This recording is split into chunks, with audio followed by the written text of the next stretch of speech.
This is the old and the new unit. Paramedics in the area have been waiting for the new intensive care ambulance for almost 4 years. Many designs have been proposed, but this unit was designed by paramedics for paramedics. It's one of 2 units to service the Newcastle area. Some of the features of the new ambulance include a side door for easy access, a stretcher that can be raised, outside cupboards and a modular construction which provides a smoother ride for patients. The ladies of the Bullaroo Ambulance Auxiliary raised a staggering $26,000 towards the project, as Mrs. Betty Hines explains. Mrs. Hines, you've been waiting for this unit to come for quite a while now. Yes, since 1979. And how did you raise the money? $26,000 is quite a sum. Well, we raised it by holding a housey each Wednesday night at the Bullaroo Ambulance Station.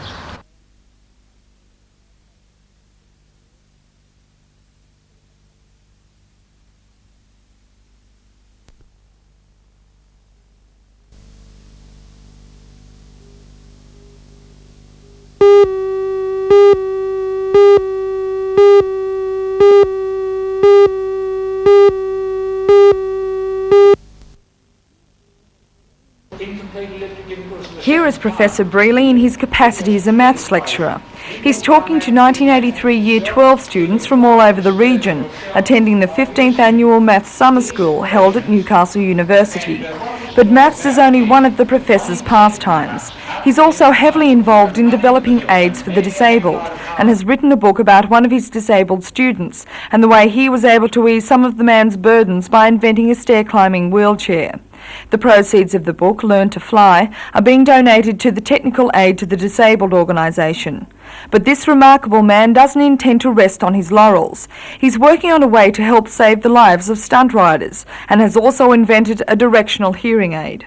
It has directionally sensitive microphones built into the spectacle frame. They point straight ahead and you point yourself at whose voice you wish to amplify. I believe you've also done some work with stunt riders. Well, one of my hobbies is the application of mathematics to sporting situations, and I've worked on how stunt riders should behave when they ride motorcycles over long jumps. And what have you found? That if they're to prevent having an accident, they should cut the throttle as soon as they leave the takeoff ramp instead of leaving it roaring and driving the rear wheel. And this is what causes accidents? Yes, if you don't pull the throttle off, you can drive the rear wheel forward and the frame backwards. And when you land, the frame is vertical instead of horizontal. You're retiring in 3 years. What do you intend to do? Well, I shall...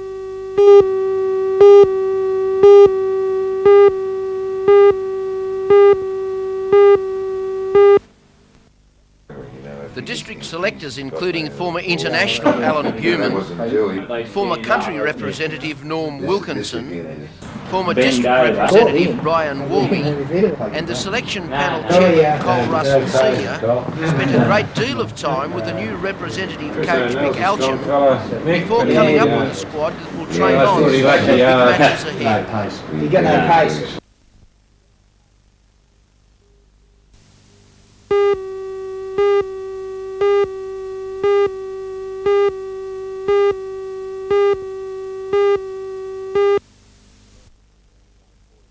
Pitching mound's only 40 feet instead of 60 as baseball, and the base paths are 60 foot instead of 90 foot, so yeah, and a bigger ball. Okay, basically the same, but very, very fast. It belies its name. It's a serious game, isn't it? It is, and you find some of the females who let that ball go as a pitcher can really throw the ball. We have some of them clocked at about 106 mile an hour, so that's throwing a ball that's over quick. 40 feet. Okay, young sport in Newcastle, but already this weekend we're putting on a tournament here that's rated highly in the state. Yes, on the state calendar we had to get approval for them to run it, which gives you some idea of the prestige to it.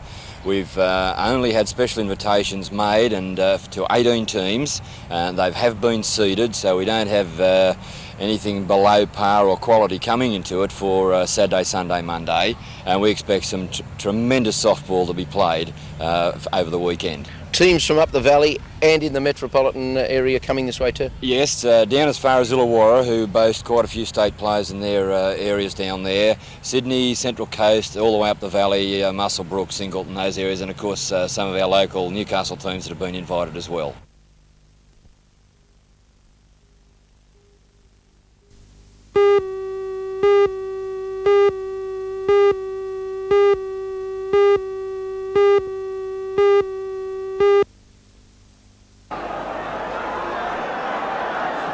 Evans forward. Villa getting the ball forward much more quickly in the second half. Clearly that's Tony Martin's idea, and clearly that is a blatant handball, and it must be at the very least a yellow card.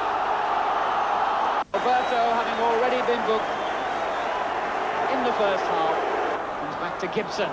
Did well. And again, but Schuster blatantly brings him down in front of the referee. Evans strikes it, and Marcos was nothing like 10 inches away, never mind 10 yards. Back it comes to Shaw! And justice is done. Gary Shaw gives Villa the lead and draws the tie level on aggregate with 10 minutes to go. There are two in the box for him, he goes down, and the Sanchez tackle, and that's a penalty. Players will crowd around the referee. Terrific tension around Villa Park. Oh, he saved it, but Cairns drives in the rebound and is hooked into the back of the net by the goalkeeper. Fists are raised. Cowan's free kick. Oh, what a splendid goal by McNaught! And that surely is the Super Cup, safely won by Aston Villa now.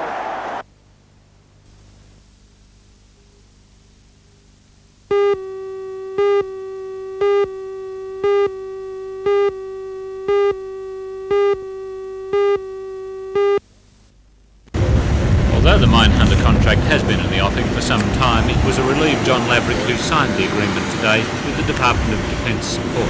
We're absolutely delighted. It's been a long, long time. It's over 3 years, getting on for 4 years since we first started on this project, and we're very happy to finally have the contract signed today. Carrington Slipways formed its fiberglass division 3 years ago by purchasing the established Melbourne boat builder Ramsey Fiberglass, subsequently moving the operation to Tomago. The company still builds sports and ski boats and has diversified into such products as oyster purification tanks. However, while these products will continue, they're a far cry from the sophisticated 31-metre long catamaran Minehunters the Navy wants. In fact, it will be 12 months before any work starts on the two ships, and consequently the contract gives no immediate relief to the retrenchment situation at Carrington Slipways, the company's steel ship division. However, there is an indirect boost to the construction industry. Before any work on the ship starts, a $9 million expansion of the fiberglass facility will be necessary. We have 12 months that we have to build an extension of this facility, equip it, and really plan how we're going to build these vessels. So it'll be a year before we can actually start work on the first of the prototype vessels. We've got 2 vessels to build, which got to be completed 39 months from today, the second one, an 18-month period, testing period for the vessels, and then 4 more production vessels after that, which takes us about 7 years from now.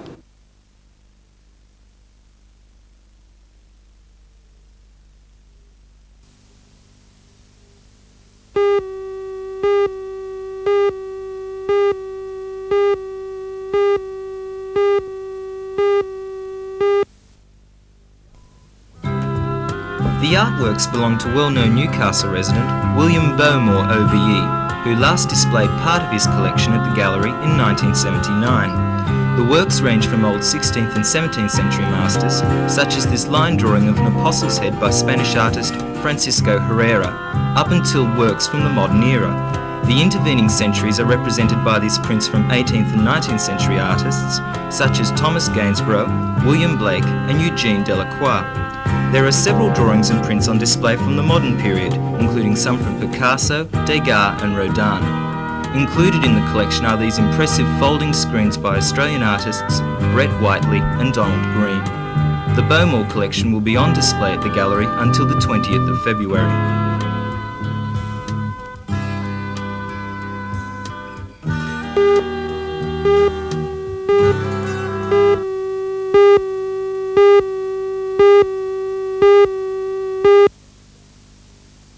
Australia Day 1983 was marked by many groups, including the Newcastle Cycleways movement, which celebrated its participation with a special tour through Newcastle and Lake Macquarie.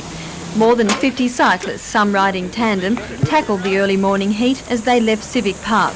Today's get-together was significant for the movement because they were travelling together for the first time along the new east-west cycleway route. The project, undertaken by the City Council, includes this stretch through parkland behind International Sports Centre. There was some concern last year that the Cycleway route would not be completed. Judging by today's turnout, the Newcastle Cycleways movement is more than happy with its new city to the suburbs bicycle route. They made their way to Spears Point Park, where Australia Day was keenly celebrated. Many people chose to spend the day lapping up the sun and enjoying the entertainment in the park. Side stalls did a roaring trade out of Aussie souvenirs. But activity not only centred on Spears Point Park today, the whole lake was alive with water sports. Keen sailing took place at District Park Beach this afternoon. The inaugural sailboard contest, run by 2NX and Coca-Cola over the weekend, attracted many competitors wanting to take part in this new sport, which is fast gaining popularity. The weekend had its dark moments, including those on the roads. A 47-year-old man, Peter James Forbes of Swansea, became the second victim to die on northern roads last night when his car hit a tree on the Barrington East Road near Gloucester. Meanwhile, police are still looking for the driver of a utility which was involved in a hit-and-run accident on a property at Merriwar on the weekend. One of the victims, Amanda Louise Coffey of Muswellbrook, who was airlifted to Royal Newcastle Hospital with bad spinal and internal injuries, remains in a critical condition. Traffic is expected to get heavier tonight as thousands make their way home after the long break, including those at Narara 83 on the Central Coast. The Rock Festival passed without incident, except for one man who is in a serious condition in hospital with possible brain damage after nearly drowning in a swimming hole at the festival. The nights just outside Old Sydney Town on the main stage came alive over the weekend for Narara's children.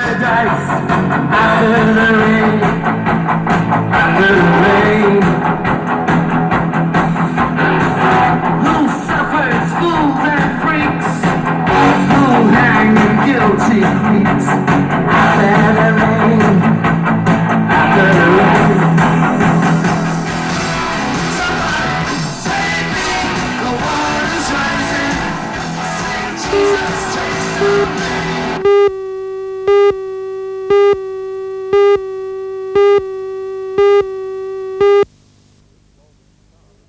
This golden guitar represents a faith the Australian country music industry has in Leanne, and this is the song she wrote entitled Don't It Make You Want to Cry that won it. After about 10 years of public performance, Leanne is now regarded as being one of Australia's top country music rising stars. Now she's won the Best New Talent Award. What's it going to mean to her career? Well, the award means a lot, John, because it's given me more credit to my name now, and RCA want to do another single, and they're talking about probably an album after that. Leanne, how long do you think it's going to be before commercial radio stations start playing your sort of progressive country music? Well, I hope it's not too long, because people want to hear it. I really don't know. I hope it's soon, and I hope that I can do something to help that.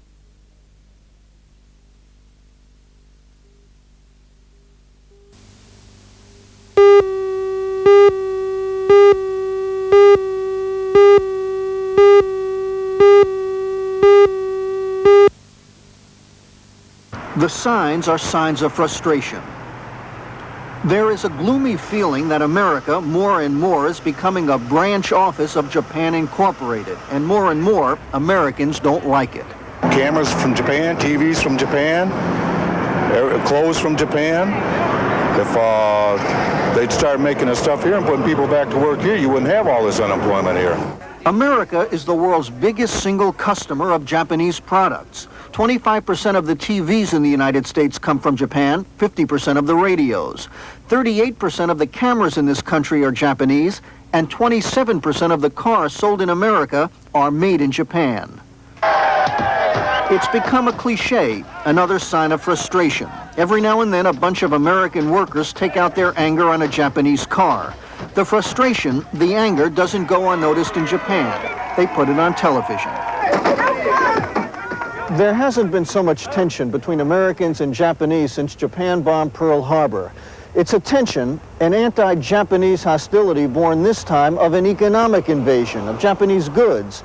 And a lot of that hostility is being aimed at, of all people, a group of Americans. Them.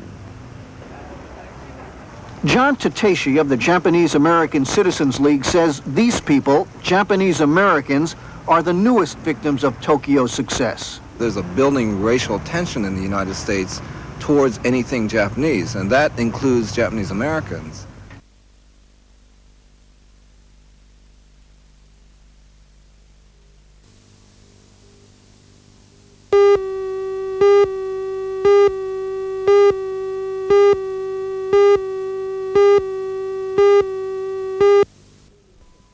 It is too limited. Newcastle faces considerable competition for the Games from several cities in Portugal, New Zealand and India, and most particularly from Brisbane, which has already made its official application with the Australian University Sports Association. Newcastle will need to raise more than $52 million to host the Games. For a start, it is seeking state government funding totalling $4.2 million and will require an undertaking of support from the Premier within 2 weeks. The federal government will be asked for more than $16 million if the state gives its support. If that happens, the steering committee, which is chaired by the Lord Mayor Alderman Joy Cummings, will make its formal application. The final decision between the Australian city chosen and those overseas will be announced in June. If we get the Games, Newcastle will be invaded by about 4,500 world-class competitors and officials, and an estimated 70,000 tourists. Accommodation would be built on sites at Newcastle University and Waratah State. As well, it is hoped that P&O will moor 2 cruise ships in the harbour as competitors' quarters. But what will it mean for Newcastle? The profile is raised, it has better facilities which acts as a legacy for the future generations of young sportsmen and women.